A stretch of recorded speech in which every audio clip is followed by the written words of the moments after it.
Le voy a invitar, si tiene su Biblia, al segundo libro de Crónicas, capítulo 12. Vamos a leer los versículos 1 y 2 y luego los versículos 9 al 11.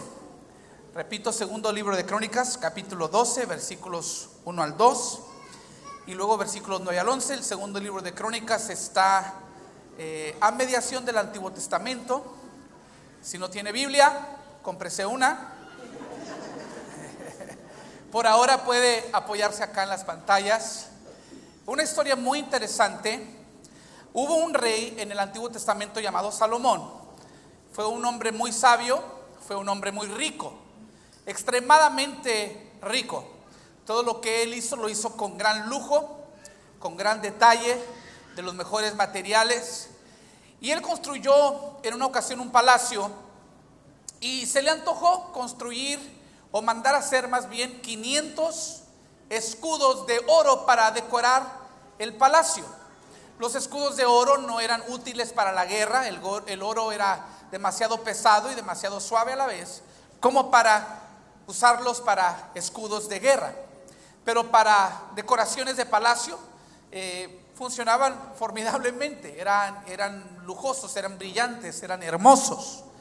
Entonces Salomón en su riqueza mandó a hacerse 500 escudos de oro. Y quiero que se acuerde de ese detalle porque luego un descendiente de él, creo que fue su nieto si no me equivoco, Roboam, un rey, empezó a reinar en el segundo libro de Crónicas, capítulo 12, versículos 1 y 2. ¿Está conmigo? Cuando Roboam estaba fuerte y firmemente establecido, abandonó la ley del Señor. ¿Qué hizo? Y todo Israel lo siguió en este pecado. Debido a que fueron infieles al Señor, el rey Sisac de Egipto subió y atacó Jerusalén en el 5º año del reinado de Roboam. Brinquemos al versículo 9. Entonces el rey Sisac de Egipto subió y atacó Jerusalén. Saqueó los tesoros del templo del Señor y del palacio real. Robó todo, diga conmigo, robó todo. Incluso robó los escudos de oro que Salomón había hecho. Tiempo después, el rey Roboam los reemplazó con escudos de bronce y los confió al cuidado de los comandantes de la guardia, quienes protegían la entrada del palacio real. Cada vez que el rey iba al templo del Señor, los guardias llevaban los escudos y luego los devolvían al cuarto de guardia. Quiero enfatizar lo que nos dice el versículo 10, que el rey Roboam reemplazó los escudos de oro con escudos ¿de qué? De bronce.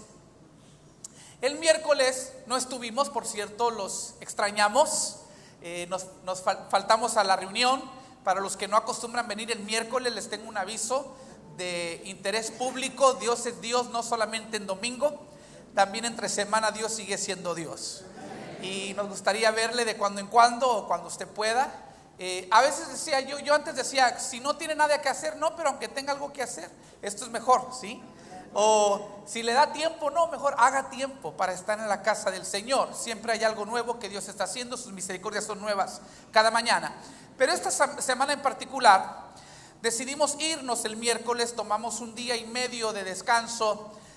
Los niños estaban pues emocionados por un concierto que se estaba llevando a cabo en la ciudad de Houston. Y a mis niños les encanta mucho el rap cristiano, ¿ok? Por cierto, no permitimos en nuestra casa la música secular y no es legalismo. Nosotros estamos conscientes que no toda la música secular quizás es maliciosa. Sin embargo, para nosotros es una manera de balancear las escalas. Creemos que nuestros niños van a escuchar suficiente basura de segunda mano en la tele, en los videos de juego, en los juegos de video, en la escuela, en la música, en la calle. Entonces nosotros tenemos la responsabilidad como padres de sentar un precedente de que en nuestra casa se honra al Señor. Nos gusta enseñarle de que todo lo que hacemos lo hacemos como para la gloria de Dios. Así dice la Biblia, todo lo que hagas, hazlo como para la gloria de Dios. Entonces es una regla que tenemos en casa.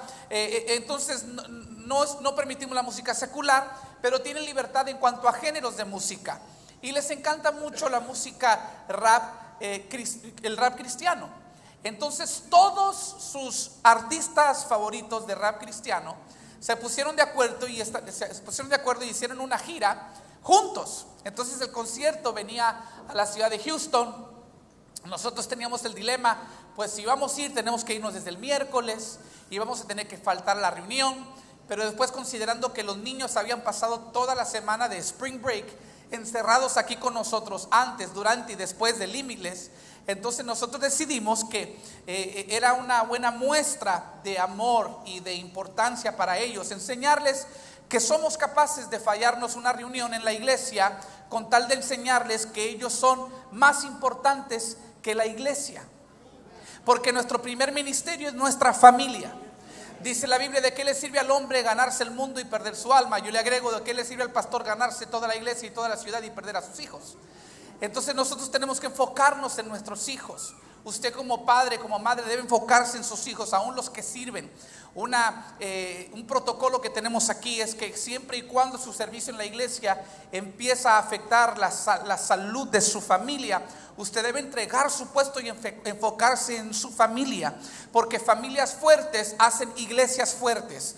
Y nos interesa más tu bienestar espiritual que tu servicio. Nos importa más, y a Dios también, tu ser que tu hacer. ¿Está conmigo? Y entonces de cuando en cuando nosotros somos muy intencionales en enseñarle a nuestros hijos que ellos son importantes, incluso más que nuestra vocación. En pocas palabras, lo que les quiero decir es que aunque valoramos la visión y aunque amamos la iglesia, los amamos a ellos un poquito más que ustedes. Entonces, no se ofendan, pero es nuestro encargo, esa es la herencia que Dios nos ha dado. Entonces nos fuimos al concierto, porque tenemos muy presente, mi esposa y yo, de que Dios nos va a recompensar a ella y a mí por todos los sacrificios que nosotros hacemos debido al llamado de Dios sobre nuestras vidas. La Biblia lo dice en 1 Corintios 15, 58. Por lo tanto, mis amados hermanos, permanezcan constantes y fuertes. Trabajen siempre para el Señor con entusiasmo, porque ustedes saben que nada de lo que hacen para el Señor es inútil. Esa palabra inútil en el original griego se traduce a vacío. En otras palabras, ningún esfuerzo que tú inviertas en la obra del Señor te va a regresar vacío. Siempre hay retorno, siempre hay creces y con intereses. Así es Dios. Entonces Dios nos va a recompensar ya sea en esta vida o en la venidera. Sin embargo, nosotros, aunque confiamos que Dios nos va a recompensar a mí y a ella por nuestros sacrificios debido a su llamado sobre nuestras vidas, es nuestro deber como padres recompensar a nuestros hijos por el llamado de Dios sobre nuestras vidas. Ellos no tienen la culpa que nosotros le dijimos sí al Señor, y que de pronto hay cosas que de las cuales los privamos porque estamos en la iglesia, estamos envueltos en el ministerio. Hay sacrificios que ellos como niños hacen, y esa responsabilidad de recompensar esos sacrificios en la vida de ellos nos toca a nosotros como padres. Entonces no los llevamos al concierto, todo iba muy bien.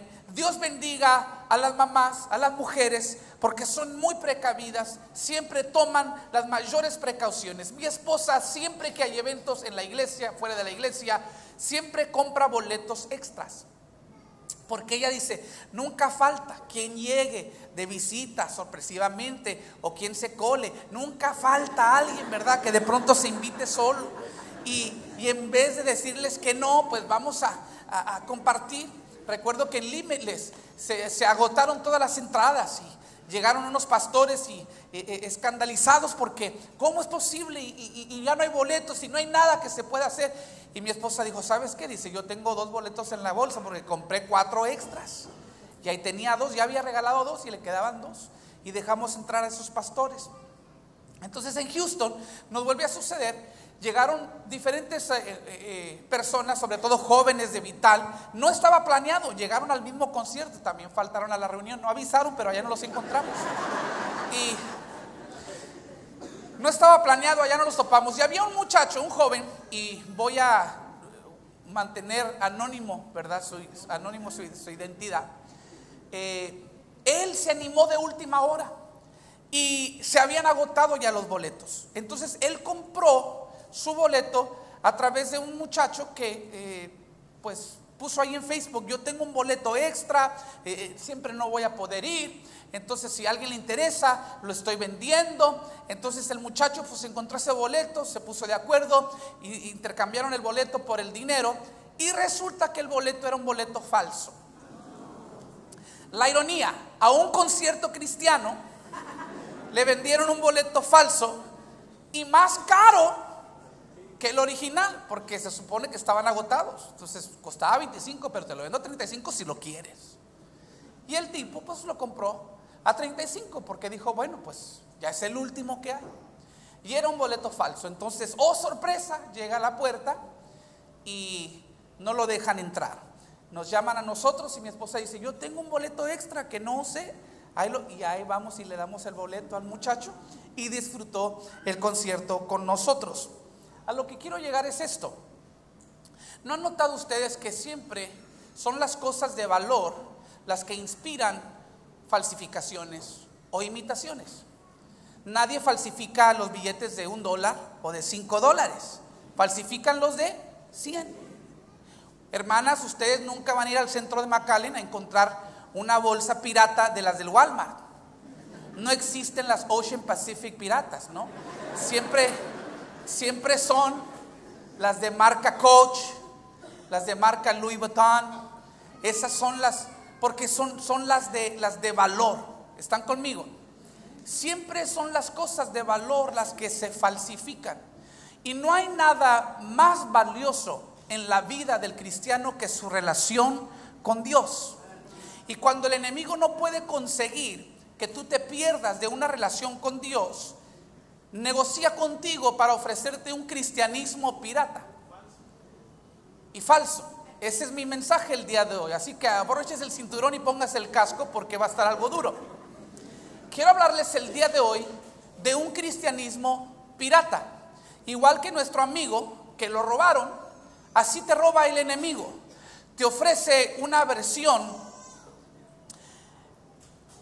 light, te ofrece una versión diluida, donde las bendiciones también no son iguales. Y es terrible porque en el cristianismo moderno muchos cristianos se han conformado a este cristianismo pirata, donde no existe la palabra convicción, no existe la palabra compromiso, donde nadie quiere generar cambios. A mí me extraña cómo nos llamamos discípulos de Jesucristo y buscamos todos los pretextos para no portarnos como Jesucristo. Un discípulo es un seguidor de Cristo. Se supone que si tú eres un seguidor de alguien, en algo te pareces a ese alguien. Y siempre andamos buscando la manera de no comportarnos como Cristo. Existe en nuestros tiempos muchos cristianos que juegan y coquetean con el pecado y con el mundo, y hacemos preguntas como: pastor, ¿hasta dónde puedo llegar que no sea pecado? Tratamos el pecado como un voladero y queremos llegar hasta la orilla. ¿Hasta dónde puedo llegar y no caerme? Me dijo una vez un joven dando yo una conferencia de noviazgo, me dice: ¿hasta dónde puedo llegar con mi novia y que no sea pecado? Primera base, segunda base, tercera base, mitad de camino a home. O sea, es una ilustración de béisbol, es lo que utilizó él. Y yo le digo a este joven: ¿y por qué siempre hacemos esas preguntas? ¿Por qué no preguntar qué tan lejos me puedo apartar de las cosas que no agradan a Dios? Amo tanto a Dios y estoy tan agradecido con Dios que prefiero vivir una vida apartada del mal, apartada del pecado, con el fin de honrar a aquel que me ha perdonado. Pero muchos nos conformamos con un cristianismo pirata.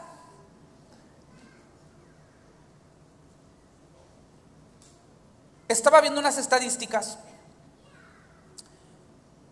El 70% de los ciudadanos o de los residentes en Estados Unidos de América, el 100% de los americanos, nosotros incluidos, el 70% se identifican como cristianos. Pero entonces yo veo la condición de nuestra nación y digo: algo está mal. Si la gran mayoría de la gente en Estados Unidos es cristiana, ¿por qué vivimos en una sociedad tan inmoral? ¿Por qué vivimos en una sociedad tan falta de discernimiento, de espiritualidad, de moralidad? muchos hemos caído en el error de comprar lo barato, de conformarnos con lo pirata. El otro día vi a un muchacho que tenía una marca. Yo pensaba que decía Ferrari, pero en vez de un caballo era un burro y decía Burrari. Y ese es el problema con lo pirata, se parece pero no es. Usted va al centro de McAllen y le dice, ¿es Louis Vuitton? Y le dice, no, es un Luis Beltrán, ¿sí? O sea, se parece pero no es. Tenga mucho cuidado porque se va a decepcionar. Dicen que andaba un tipo indocumentado. Cualquier parecido a la realidad es mera coincidencia, ¿ok? Es nomás una anécdota. Un tipo indocumentado, y le habían dicho antes de cruzar el río, cuando tú llegues a los Estados Unidos de América, mira, tú no te preocupes, tú pregunta por Nacho Galván. Él es el único que le presta a los indocumentados. Pues el tipo cuando cruzó andaba buscando por cielo, tierra y mar a Nacho Galván. ¿Conoces a Nacho Galván? No. ¿Quién es Nacho Galván? Pues me dicen que le presta a los indocumentados. Y preguntaba en otro lugar, ¿alguien conoce a Nacho Galván? A Nacho Galván y Nacho Galván. Hasta que otro que ya le habían hecho la misma se dio cuenta, dijo, no, primo, te echaron mentiras, no es Nacho Galván, es el National Bank. Dice, o sea, suena igual, pero no es lo mismo. ¿Está conmigo? Y si alguien se llama Nacho Galván, es mera coincidencia también el día de hoy. Pero muchos hemos caído en la trampa, en el error, y creo que así como nos reímos, el enemigo se ríe de nosotros, porque nos ha puesto la trampa y fácilmente hemos caído. Les quiero confesar algo. Eran las 9 de la noche ayer y mi esposa me dice, ¿cómo vas con tu sermón? Le dije, ora por mí. Le dije, porque no me inspiro en nada, cero. Me dijo, me voy a llevar a los niños unas horas para que te concentres y medites. Y se fue con los niños. Y finalmente en la quietud de mi casa, solo en mi estudio, ahí empezó el Señor a hablarme. Y me conmueve porque cuando el Señor me trae esta escritura que leímos, dije, oh Dios, ¿quieres que yo hable de eso? Wow, ok, es algo fuerte, es algo duro. Pero me he dado cuenta que a Dios le interesa más que yo camine en obediencia que yo camine en victoria. Yo puedo traerles un mensaje que los haga quizás brincar y reír y gozarse, pero a veces tenemos que obedecer la voz de Dios. Y prefiero obedecer que obtener una victoria propia. Esa es la diferencia entre la obediencia y la victoria. Cuando uno camina en victoria o procura caminar en victoria, el problema con esa filosofía es que la victoria se enfoca en ti, en tu beneficio. La obediencia se enfoca en lo que Dios te está pidiendo que hagas. Ahora, cuando tú obedeces, comúnmente Dios te bendice. Cuando tú obedeces, caminas en victoria porque estás caminando a la par de la voluntad de Dios, alineado a su voluntad. Siempre hay bendición. Pero es un mensaje fuerte que se los comparto con mucho amor.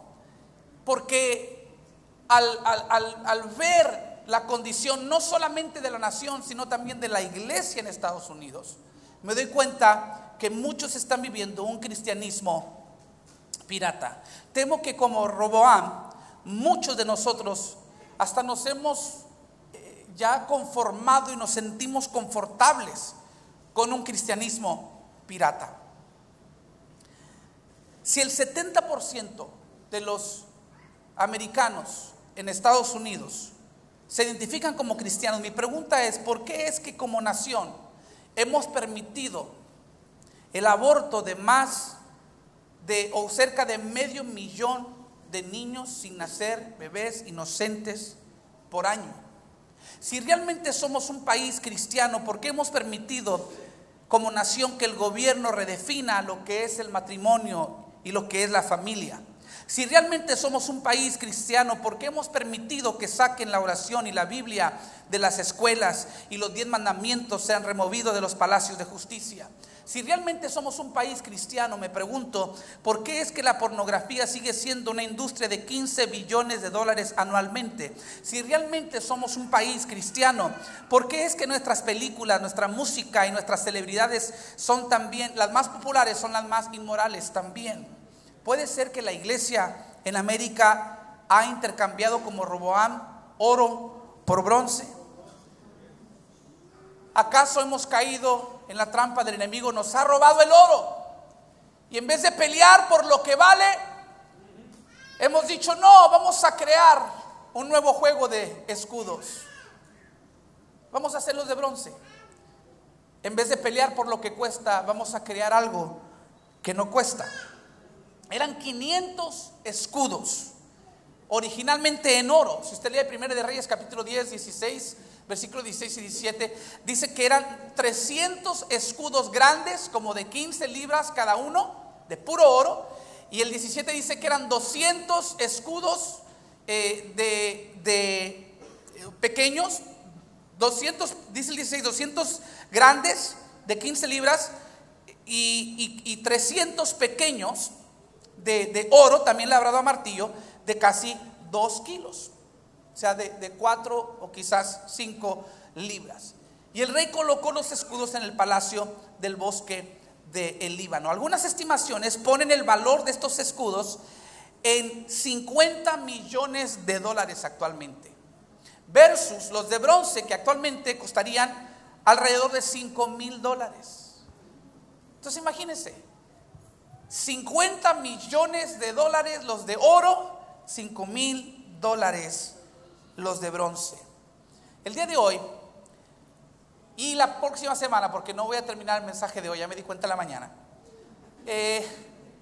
quiero repasar algunas maneras en que nosotros hemos intercambiado, hemos negociado oro por bronce. Hemos abandonado las cosas mejores por las cosas buenas.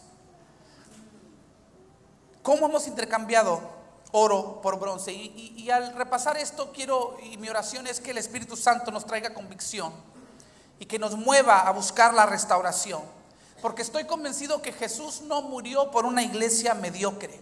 Estoy convencido que Él no va a regresar por una iglesia opaca, apagada, apática y tibia. Efesios 5:27 me dice que Jesucristo entregó su vida para presentarse a sí mismo una iglesia gloriosa, radiante, victoriosa, sin mancha, sin arruga, sin otro defecto. Él viene por una iglesia santa e intachable. Entonces repito, hoy voy a hablar de 2 maneras en que hemos intercambiado oro por bronce. Para los que toman apuntes, número 1, hemos valorado la prosperidad sobre la piedad. Hemos valorado la prosperidad sobre la piedad. La historia de estos escudos empieza con Salomón, no con Roboam. Y empieza la historia de los escudos con un sueño que Salomón tuvo, donde Dios habló con él. Vaya conmigo al primer libro de Reyes capítulo 3, versículos 3 al 5. Salomón amaba al Señor y seguía todos los decretos de su padre David. Sin embargo, él también ofrecía sacrificios y quemaba incienso en los lugares de culto de la región. En otras palabras, él estaba queriendo adorar a Dios en los lugares equivocados. Eran lugares que se habían levantado para dioses falsos, pero en ese entonces no había templo. Entonces los de Israel, los de Judá, el pueblo de Dios usaba los mismos lugares a veces para ofrecer culto al verdadero Dios, ofrecer sacrificios. Y aunque estaban equivocados, Dios veía la intención y el corazón, y que Salomón estaba queriendo honrar a Dios con estos sacrificios. Dice que el lugar más importante de estos lugares de culto se encontraba en Gabaón.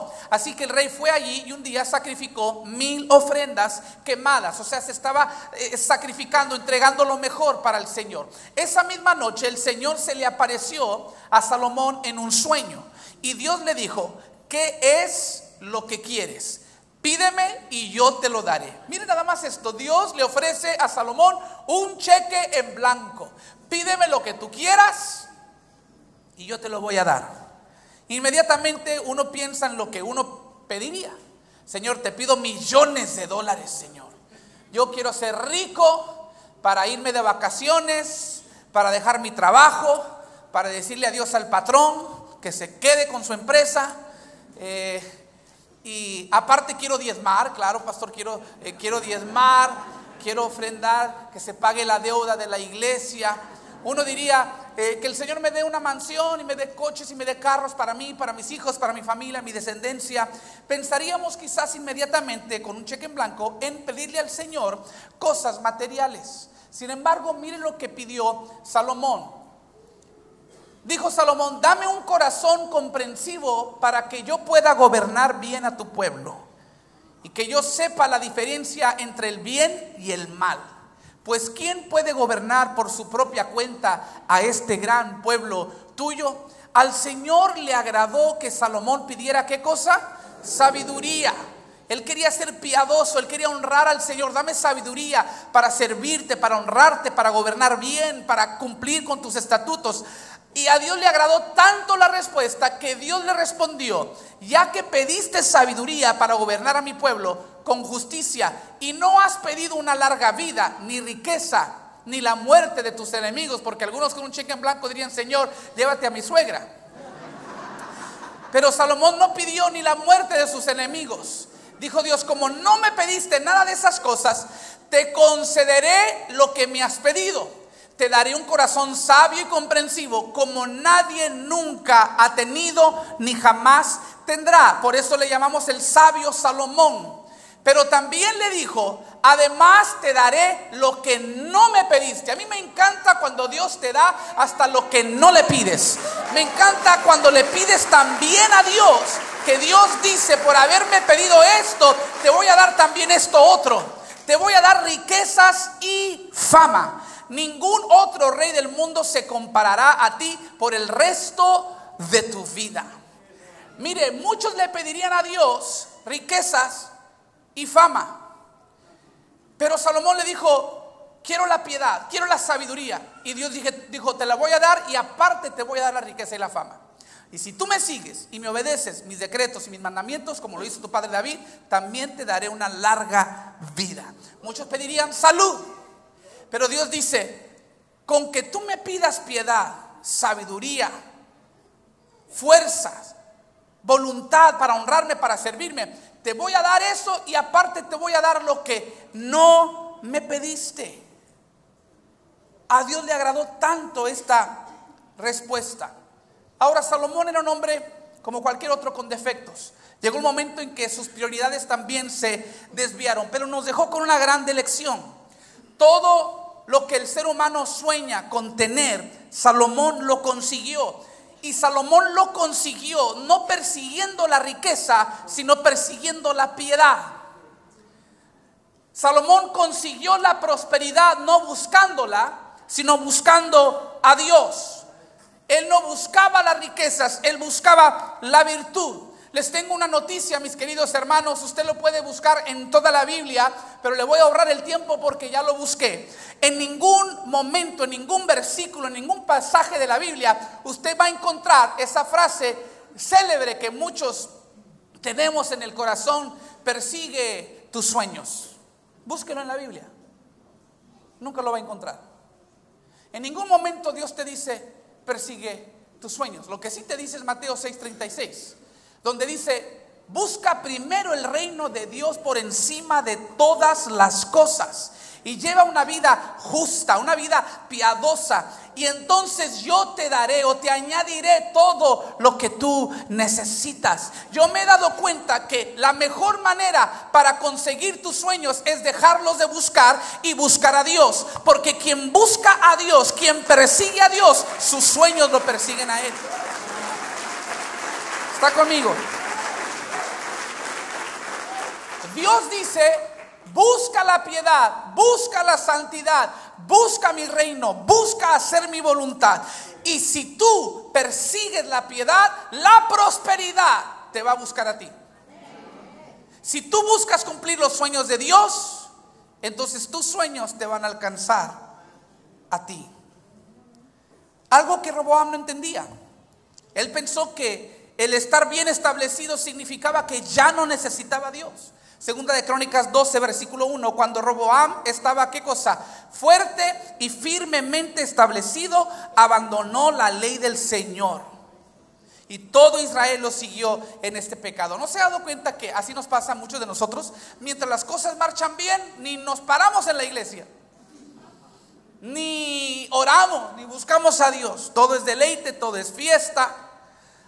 Pero en cuanto nos aprieta el zapato, en cuanto viene la dificultad, ahí venimos: Señor, ayúdame. Están como mis hijos. No brinquen en la cama, bájense, hagan caso. No obedecen, no obedecen. Así son los niños a veces. Y no es hasta que se caen de la cama y se golpean al mismo papá, a la misma mamá que ignoraron por 15 minutos consecutivos, ahora vienen con los brazos abiertos: mami. Es hasta el golpe, es hasta la dificultad, es hasta que viene el dolor, que a veces venimos a buscar al mismo Padre que nos podemos pasar semanas, meses, años ignorando. Y Roboam pensó que el estar firmemente establecido, el estar fuerte, ya sentado sobre su trono, ya gobernando, ya con las riquezas del reino, él pensó que ya no necesitaba a Dios y abandonó al Señor. Y la Biblia dice, esto es lo triste, que todo Israel pecó juntamente con él. Ahora, ¿cómo es que intercambiamos el día de hoy oro por bronce? Repito, porque perseguimos la prosperidad en lugar de la piedad. Yo conozco a muchos de ustedes, yo creo que todos nosotros los padres que trabajamos duro y nos esmeramos para que nuestros hijos tengan lo que nosotros no tuvimos, hemos dicho eso o nos justificamos así: yo trabajo duro para que mis hijos tengan lo que yo no tuve. ¿Cuántos han dicho eso alguna vez? ¿Y cuántos actualmente están viviendo mejor que lo que vivieron ustedes? Sus hijos viven mejor que lo que ustedes vivieron como niños. Levanten la mano. O sea, ustedes ganan más que lo que ganaban sus padres cuando ustedes eran niños, ¿verdad que sí? La mayoría de nosotros. Dios ha sido fiel, Dios ha sido bueno, Dios ha sido bondadoso. Y muchos de nosotros decimos eso: yo trabajo para que mis hijos tengan lo que yo no tuve. El problema es que aunque les damos lo que nosotros no tuvimos, en muchas ocasiones es a cuestas de privarles de las cosas que nosotros sí tuvimos. El decir yo trabajo para que mis hijos tengan lo que yo no tenga suena virtuoso y suena generoso a la superficie. El problema es que a veces tienen mejor marca de ropa y tienen tenis nuevos y disfrutan mejores vacaciones y tienen una casa más grande, pero también tienen a padres ausentes, líneas de comunicación cerradas, corazones solitarios, espíritus resentidos, porque papá y mamá hacían tiempo, nuestros papás hacían tiempo para la iglesia, aunque no trabajaran en domingo, pero ahora nosotros tenemos que ganar más para que tengan buenos tenis. Entonces trabajamos el domingo, no los instruimos en los caminos del Señor. ¿De qué les sirve tener tenis nuevos si no están caminando en pos del Rey de Reyes? Si no están caminando en pos de la voluntad de Dios. A veces nuestros papás no tenían dinero para llevarnos al doctor, entonces nos enseñaron a orar y a ayunar y a clamar a Dios y a creer en milagros, y fue fomentando una fe en nosotros, y por eso hemos visto más milagros en el pasado que los que vemos ahora. ¿Por qué? Porque tuvimos padres que nos inculcaron el temor de Dios y la búsqueda de Dios y la fe en Dios y la confianza en Dios. A veces no había de otra. Recuerdo cuando yo viajaba como evangelista y andaba en los ejidos y andaba allá en las montañas en México y veíamos milagros creativos. Y una vez me preguntó un joven, ¿por qué? Que iba conmigo, me dice, ¿por qué es que acá hay milagros y acá cuando vas a Estados Unidos no hay milagros? Le dije, es porque la necesidad lleva a la gente a otro nivel de fe. Acá no hay para el doctor. En Estados Unidos nos enfermamos y vamos al botiquín, vamos a la clínica, vamos a la emergencia, vamos con el doctor, del doctor nos mandan con el especialista, del especialista nos mandan con el requete especialista y ¿sí? Y ya cuando nos dicen no hay nada que podamos hacer por usted, clamamos a Dios. Pero allá no tienen ni para el Tylenol. Y cuando alguien enferma, lo único que tienen es clamar a Dios. Pero cuando solo Dios resta, solo Dios basta. Cuando solo Dios resta, solo Dios basta. A veces la prosperidad nos ha robado de esa piedad, nos ha robado de esa búsqueda, de esa hambre, de ese corazón que debiéramos tener para el Señor. Nuestros padres quizás no nos podían comprar ropa de marca pero nos arroparon con valores y virtudes como humildad, gratitud, una buena ética de trabajo, la espiritualidad y el temor de Dios. Cuando uno no instruye a sus hijos en los caminos del Señor, porque no podemos dejar nuestra primera responsabilidad por nuestra segunda responsabilidad. Todos tenemos la responsabilidad de proveer para el hogar, claro, pero también tenemos la responsabilidad de que formemos a nuestros hijos en el temor del Señor. Son la herencia que Dios nos dio. Y no podemos dejar de hacer una cosa por la otra. Porque a veces trabajamos mucho que las niñeras de nuestros hijos son las iPads, o son las pandillas de la esquina, son los valores que ponemos en la tele con tal de no lidiar con ellos para que se callen. Les ponemos cualquier cosa, ni examinamos la basura que está pasando por esas pantallas. Entonces crecen con otros valores y nos sorprende cuando ya de grandes no quieren seguir nuestros pasos y no quieren venir a la iglesia y no quieren adoptar nuestros valores. Claro que no, porque los crió la televisión, los crió el entretenimiento, los crió la pandilla de la esquina, los crió la escuela. ¿Está conmigo? No podemos intercambiar, no podemos negociar oro por bronce. Tenemos una responsabilidad ante Dios, y cuando no cumplimos con esa responsabilidad van a sufrir nuestros hijos, como la generación de Josué. Hablamos mucho de Josué. Josué era un gran guerrero, era un hombre que vio muchas victorias. Incluso fue él y no Moisés quien finalmente introdujo al pueblo de Israel a la tierra prometida. Pero mire el gran error de la generación de Josué, Josué incluido. Jueces capítulo 2 versículos 10 al 15 dice: después de que murieron todos los de la generación de Josué, creció otra que no conocía al Señor, ni recordaba las cosas poderosas que él había hecho por Israel. Los israelitas hicieron lo malo a los ojos del Señor y sirvieron a las imágenes de Baal. Abandonaron al Señor, Dios de sus antepasados, quien los había sacado de Egipto. Siguieron y rindieron culto a otros dioses, los dioses de los pueblos vecinos, y así provocaron el enojo del Señor. Abandonaron al Señor para servir a Baal y las imágenes de Astoret, lo cual hizo que el Señor ardiera de enojo contra Israel y que los entregara en manos de saqueadores, quienes le robaron sus posesiones. Los vendió a los enemigos que tenían a su alrededor y ya no podían vencerlos. Cada vez que los israelitas salían a la batalla, el Señor peleaba en contra de ellos e hizo que sus enemigos los derrotaran, tal como Él les había advertido. Y el pueblo estaba, ¿qué cosa? Muy angustiado. Mire, Dios le había dado a esta generación de Josué muchas victorias y la tierra prometida. Sin embargo, no supieron priorizar la piedad sobre la prosperidad. Conquistaron la tierra prometida, pero no conquistaron los corazones de sus hijos. Te lo pongo de esta manera: el mayor legado que le puedes dejar a tus hijos no es el fruto de tu victoria, sino la fuente de tu victoria. Te lo vuelvo a decir porque estoy predicando mejor que lo que ustedes dicen amén. El mejor legado que le puedes dejar a tus hijos no es el fruto, no es la casa, no es los bienes, no son las posesiones. El mejor legado que le puedes dejar a tus hijos es la fuente de tu bendición. ¿Y quién es la fuente? Es Dios. Porque una bendición tú la puedes tomar y malgastar. Tú puedes tomar una bendición y mal administrarla. Pero Dios es la fuente inagotable que nunca deja de ser. Él es el dueño de todo el oro y de toda la plata. Él es el Dios santo y poderoso. Él es el Dios guerrero, es el Dios sanador. Y cuando tú le dejas a tus hijos una relación con Dios, nunca les va a faltar nada, porque el que tiene a Cristo lo tiene todo. Amén.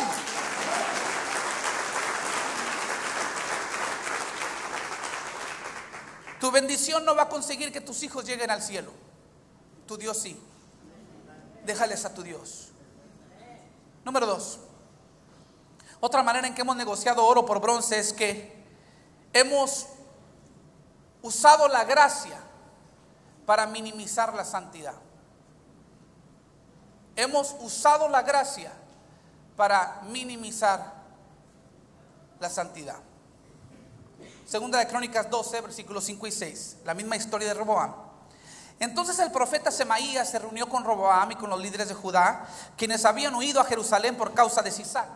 Semaías les dijo, el profeta: esto dice el Señor, ustedes me abandonaron y por eso yo los abandono en manos de Sisac. Entonces, mire esto, los líderes de Israel y el rey se humillaron y dijeron: el Señor es, ¿qué cosa? Justo al hacer esto con nosotros. Cuando Dios nos cae con juicio a nosotros, nos quejamos. ¿Por qué, Señor, si soy tu hijo? ¿Cómo, Padre, si yo pensaba que eras bueno? Yo pensaba que eras mi padre. Pero esta gente, los líderes, con todo y su pecado, tenían suficiente madurez como para reconocer algo que los cristianos hoy en día tenemos dificultad para reconocer. Ellos dijeron: si Dios nos está cayendo con juicio, Él tiene todo el derecho de hacer esto. Él tiene toda la razón. Él es justo en hacer esto con nosotros. El problema con muchos cristianos hoy en día es que utilizamos la gracia para minimizar la santidad.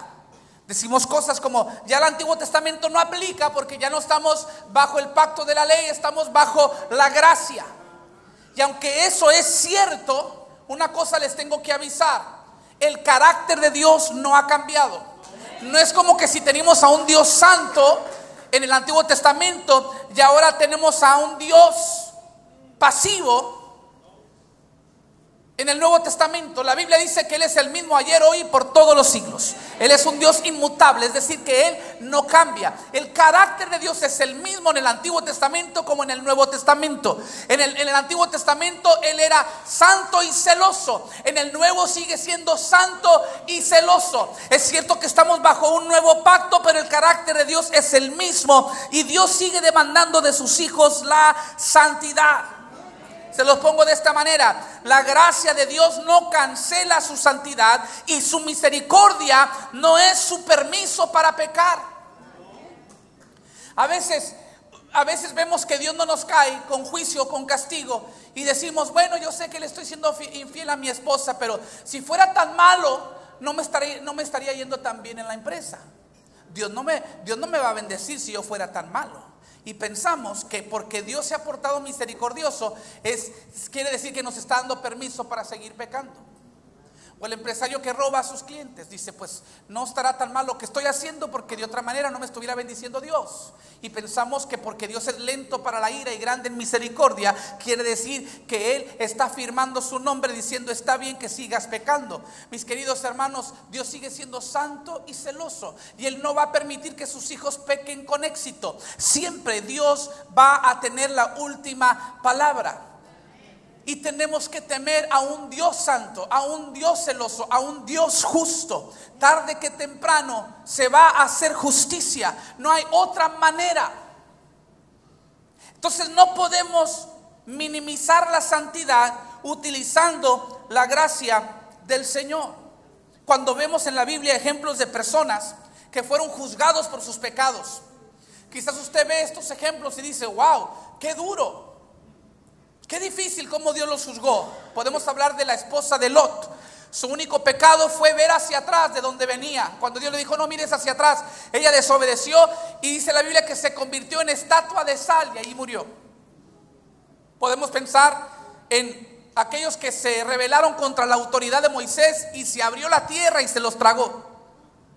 Podemos hablar de un Usa que extendió la mano porque tropezaban los bueyes donde venía el arca del pacto encima, y él pensó que se iba a caer el arca del pacto, la presencia de Dios, y Usa extendió la mano y la tocó, inmediatamente cayó muerto. Y decimos: ¿qué culpa tenía Usa? Él estaba queriendo hacer un bien, pero desobedeció. Podemos pensar en aquellos niños o adolescentes que se burlaron del profeta porque era calvo y salió un oso y se los devoró. Y vemos este tipo de cosas y decimos: ¿qué tipo de Dios se portaría de esta manera? La verdadera pregunta es no por qué le sucedieron esas cosas a ellos. La verdadera pregunta es: ¿por qué no nos han sucedido a nosotros? Porque la paga del pecado es muerte, y todos merecemos la ira de Dios. Pero como Dios es grande en misericordia, como Dios es lento para la ira, a muchos nos ha cubierto con su gracia, con su bondad, y nos ha dado un favor inmerecido. Esa es la definición de la gracia. ¿Está conmigo esta tarde? Me preguntó una vez un joven: si Dios es justo y si Dios existe, ¿por qué a personas buenas les suceden cosas malas? Son esas preguntas típicas de ateos que quieren retar o desafiar nuestra fe. Y como pastor de jóvenes que fui 13 años, ya las he escuchado todas. Entonces viene este muchacho y me dice: a ver, pastor, yo tengo un profesor que me hizo esta pregunta y tiene mucha razón. De hecho, ya no quiero cantar en el grupo de alabanza, porque es cierto lo que él dijo, que Dios no existe. Si Dios existiera, ¿por qué a personas buenas les suceden cosas malas? Y le dije: mira, yo no te puedo contestar tu pregunta porque tu pregunta está defectuosa. Y entonces él me dice: ¿cómo? Le dije: sí, mira, el decir que es una pregunta defectuosa es otra manera de decir que es una pregunta tonta. Y él me dijo: es que a mí me enseñaron en la escuela primaria que no existen las preguntas tontas. Le dije: te mintieron, es una pregunta tonta. Le dije: porque tu pregunta asume algo que no es verdad. Y él me dijo: ¿qué es eso? Le dije: tu pregunta asume que hay personas buenas. Y la Biblia dice, Jesús dijo: bueno, solamente hay uno, y ese es Dios el Padre. No existe gente buena. Ahora, yo sé que muchos están confundidos porque usted dice: yo soy una persona buena en comparación a tu suegra, quizás, en comparación a tus hermanos, quizás. Pero cuando la brújula y la medida es Dios, dice Isaías que nuestros actos de justicia son como trapos de inmundicia ante un Dios perfectamente santo, perfectamente puro, perfectamente justo. Entonces no te compares con el vecino, compárate con Dios y siempre le vas a caer corto. Comparándote con el vecino quizás seas bueno, pero cuando te comparas con Dios te das cuenta que eres malo.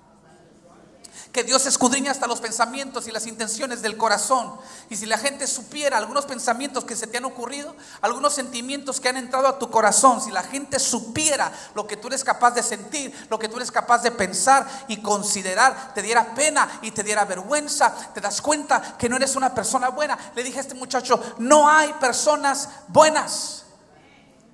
Entonces, si no hay personas buenas, vuélveme a decir la pregunta. Entonces él me dice: bueno, entonces tendría yo que decir, ¿por qué le pasan cosas malas a personas malas? Le dije: y la respuesta ahora está en la pregunta: porque son malos. ¿Está conmigo?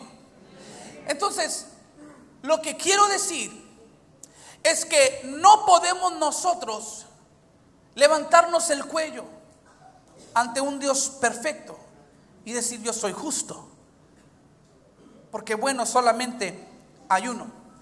Ahora, eso no quiere decir que no debemos esforzarnos. Debemos de tomar la santidad en serio. Dile que está a tu lado: toma la santidad en serio. ¿Sabe por qué? Porque Dios la toma en serio. Primera de Pedro 1, 14 al 16 dice así: por lo tanto, vivan como hijos obedientes de Dios. No vuelvan atrás a su vieja manera de vivir con el fin de satisfacer sus propios deseos. Antes lo hacían por ignorancia, pero ahora sean santos en todo lo que hagan, tal como Dios, quien los eligió, es santo. Pues las escrituras dicen: sean santos porque yo soy santo. ¿Te das cuenta que Dios está llamando a cada cristiano a una vida de santidad? Por cierto, el versículo que acabo de leer es el Nuevo Testamento. ¿Está conmigo?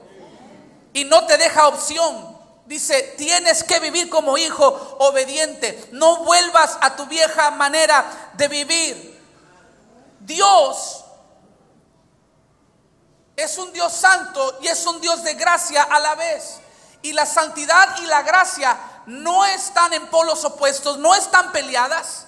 No compiten el una con la otra, trabajan en conjunto. Es más, la gracia se necesita precisamente porque Dios es santo. Porque la santidad de Dios se traduce a la gloria de Dios. Y la Biblia dice: por cuanto todos hemos pecado, estamos destituidos de la gloria o de la santidad de Dios. Entonces, como nadie de nosotros le pega o le llega a la santidad de Dios, por ende necesitamos la gracia de Dios. Entonces la gracia no es licencia para pecar. La gracia es licencia y es poder para vivir en santidad y buscar a Dios.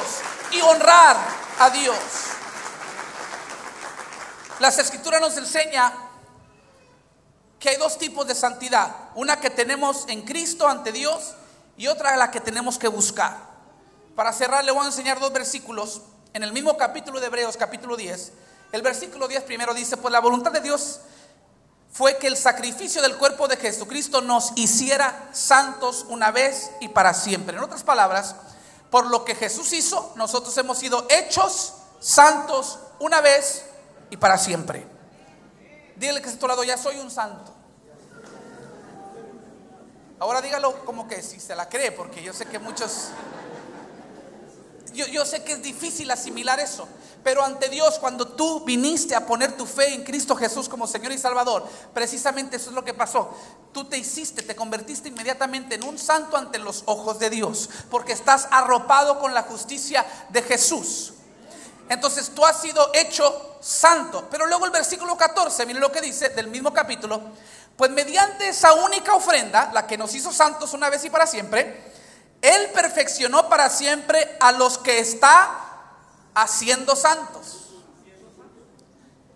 En el mismo capítulo 10 de Hebreos se habla de una santidad ya hecha y otra que se está haciendo. Se da cuenta que Dios nos ha hecho santos ante su presencia, pero en práctica nosotros tenemos que buscar la santidad y no minimizar la santidad utilizando la gracia. Se lo voy a ilustrar de esta manera para que lo entienda. Y cierro, ya puede pasar el grupo de alabanza para que me crean los hermanos que ya voy a terminar. Déjenme les ilustro. Una universidad hizo un estudio para determinar lo que el favor inmerecido, el amor inmerecido haría en la vida de personas vagabundas. Por si usted no sabe, favor inmerecido es la definición de la gracia. Amor inmerecido define el amor de Dios. Ellos hicieron una encuesta o un estudio. Vamos a tomar a gente vagabunda, gente de la calle, gente que no tiene hogar, gente sucia, gente hambrienta, gente sin educación, gente sin trabajo, gente despreciada por la sociedad. Y vamos a ver qué efecto tiene el favor inmerecido sobre sus vidas. Entonces, ¿sabe qué hicieron? Tomaron a decenas de personas, los sacaron de las calles y los metieron a lo que parecía un palacio. Los trataron como realeza por los siguientes meses. Empezó con un baño caliente y luego los asearon, su cabello, su barba, les dieron una nueva vestimenta, nueva ropa, y luego empezaron a servirles la mesa. Tenían sirvientes que los atendían con excelencia y les daban ahora comidas, alimentos bien balanceados, nutritivos, calientes, ricos. Y luego empezaron a traerlos a tener compañerismo con gente educada, con gente exitosa. Cuando se iban a dormir, iban a lugares, eran cuartos elegantes, lujosos, confortables, cómodos.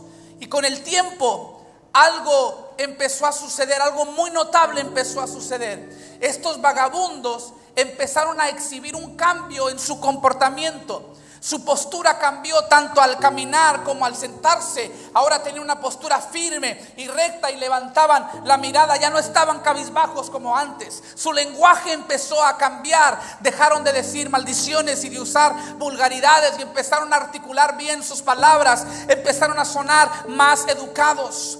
Su ética al comer cambió. Ahora se portaban más limpios, cuidaban su manera de comportarse a la mesa.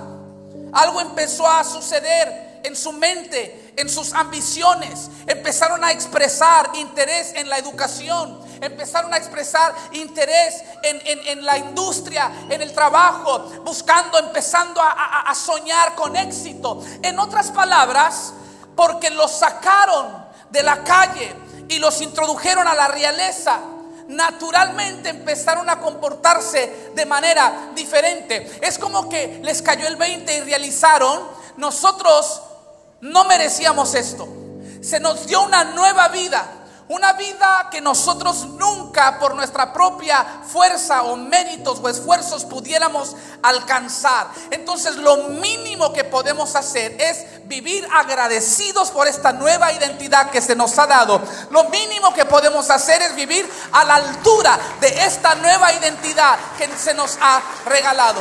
Lo que yo les acabo de describir es un retrato de la gracia seguida por un retrato de la santidad. La santidad es la única respuesta apropiada a la gracia. Cuando una persona reconoce y dice: Dios me ha dado una vida eterna, Dios me ha perdonado, Dios me ha reformado, Dios me ha tratado como realeza, me ha llamado su linaje escogido, nación santa, pueblo adquirido por Dios. Ahora soy su hijo, me sacó de la anonimidad y me ha dado propósito, y me ha dado vida eterna, y me ha dado vida, y me ha dado sanidad, y me ha dado restauración. Y cuando esa persona dice: es algo que yo por mí mismo nunca podría lograr, lo mínimo que yo puedo hacer es vivir para aquel que murió por mí. Lo mínimo que yo puedo hacer es ofrendarme como sacrificio vivo. Es mi culto racional, es decir, es lo más razonable que yo puedo hacer. Vivir a la altura de esta nueva identidad que no merecía, pero que se me ha regalado por gracia de Dios. La única respuesta apropiada a la gracia es la santidad. Romanos 2:4. ¿No te das cuenta de lo bondadoso, tolerante y paciente que es Dios contigo? ¿Acaso eso no significa nada para ti? ¿No ves que la bondad de Dios es para guiarte a que te arrepientas y abandones tu pecado? ¿Cómo reconciliamos esta tensión entre la santidad y la gracia? ¿Cómo reconciliamos la verdad de que hay una gracia ya hecha y una que se está haciendo? Me encanta como lo dice el teólogo Frank Viola: la vida cristiana se trata de convertirse en quien ya eres. La vida cristiana se trata de convertirte en quien ya eres. Ya eres un hijo de Dios, ahora pórtate como tal. Ya eres un redimido, ahora pórtate como tal. Cristo venció el pecado por ti, y a través de su Espíritu tienes la autoridad para vencer tú también. Ahora vence el pecado. Ya eres un hijo, ya eres realeza, ya eres nación santa. Ahora la única respuesta apropiada es que vivas a la altura de tu nueva identidad.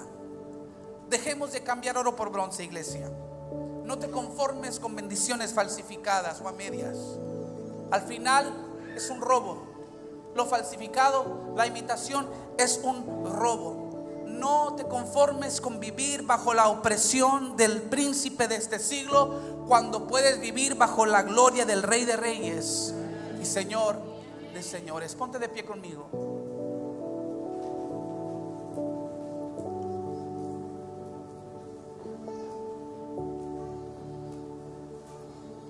Estos mensajes a veces son difíciles para predicarlos, y a veces le tengo que preguntar 2 o 3 veces a Dios: ¿estás seguro que es lo que quieres que hable?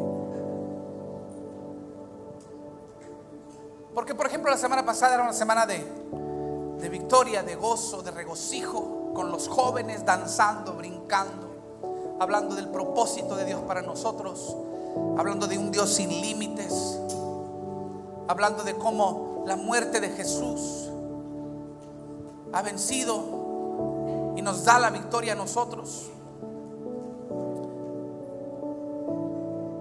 Y somos una iglesia apasionada por Dios, y yo los veo adorar. Yo sentía la presencia de Dios mientras que ustedes alababan durante el segmento inicial de la reunión.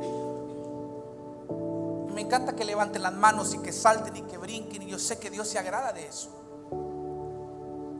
Pero la Biblia dice también que hay un tiempo para todo. Y mi pregunta es: ¿cuándo fue la última vez que temblaste al reconocer que te paras ante un Dios santo, puro y perfecto? ¿Cuándo fue la última vez que doblegaste tus rodillas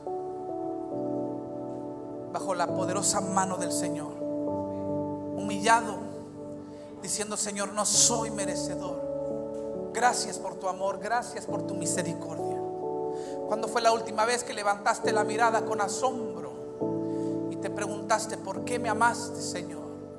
¿Por qué? ¿Por qué me escogiste? ¿Por qué me llamaste? ¿Qué es lo que viste en mí? ¿Quién soy yo para que tengas de mí memoria? ¿Por qué te fijaste en mí? ¿Cuándo fue la última vez que respondiste a esa gracia con el deseo de vivir una vida santa y agradable ante los ojos del Señor? Quisiera tener tiempo para hablar de las muchas cosas que no agradan a Dios, pero la ironía es que nuestra conciencia Dios la ha puesto para hablarnos. Muchos de nosotros ya sabemos que la inmoralidad sexual es pecado, que la borrachera es pecado. Sabemos que las mentiras, el enojo, aún la amargura no agrada al Señor.